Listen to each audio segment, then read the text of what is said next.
మామ, ఎందుకు మామ రోజు తాగి తాగి ఆరోగ్యం పాడు చేసుకుంటావు?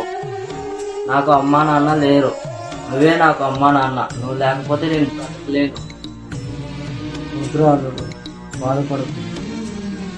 రేపు చూసుకో, ఆశ్చర్యపోతావు. రేపు అస్సలు మందు ముట్టుకోను నిజంగా.